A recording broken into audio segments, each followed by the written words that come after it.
అల్లుణ్ణి చంపేసింది అత్త కుటుంబం. ఇది సినిమా టైటిల్ కాదు, రియల్ లైఫ్ లో జరిగిన క్రైమ్ కహాని.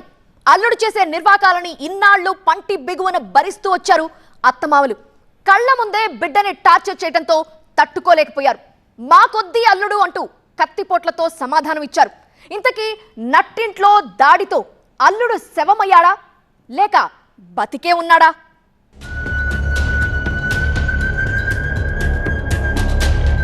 ఒకే ఒక్క ఇన్సిడెంట్ తో మహబూబాబాద్ జిల్లా కేసముద్రం మండలం ధర్మానం తండా ఉలిక్కిపడింది. ఏం జరిగిందో తెలుసుకునే లోపే పోలీసులు రావడం, అరెస్టు చేసి నలుగురిని తీసుకువెళ్లడం చకచకా జరిగిపోయాయి. మహారాష్ట్ర బల్లార్షవాసి లకావత్ బాలాకి మహబూబాబాద్ జిల్లా ధర్మారం తండాకు చెందిన బానోత్ మౌనికకు 9 ఏళ్ల క్రితం వివాహమైంది.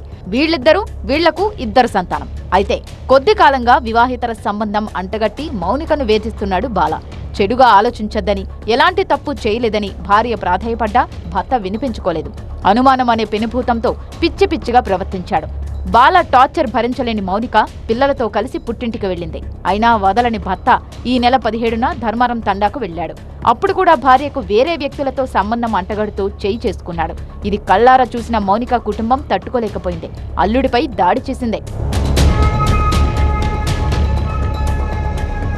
కత్తిదాడిలో గాయపడ్డ బాలను స్థానిక ఆసుపత్రికి తరలించారు. కానీ అప్పటికే పరిస్థితి విషమించి చనిపోయాడు. కేసు నమోదు చేసిన పోలీసులు మౌనిక, ఆమె పేరెంట్స్ తో పాటు కైలాను రిమాండ్కు తరలించారు. అనుమానం మీద డైలీ ఆయన వేధిస్తూ ఉన్నాడు. ఆ భాగంగా ఆమె ఒక వారం రోజుల క్రితం అమ్మగారింటికి వచ్చింది. అప్పటి నుంచి కూడా ఈ భార్యని వేరే అక్రమ సంబంధం ఉంది, తాగి వేధిస్తూ ఉన్నాడు. మొన్న 17 సాయంత్రం అందాజా 9 గంటలప్పుడు ఈ బాల తన భార్య మౌనికని కొట్టి వేధిస్తుంటే తండ్రి అడ్డం పోయిండు, ఆయన కూడా కొట్టిండు. మౌనిక తండ్రి బానోత్ వీరన్న వీళ్ళు కత్తి తీసుకొని వచ్చి బాలని గుండెలో పడడం వల్ల ఆయనకి ఇంజరీ అయింది. మొబైల్ హాస్పిటల్లో చికిత్స పొందుతూ బాల మరణించాడు.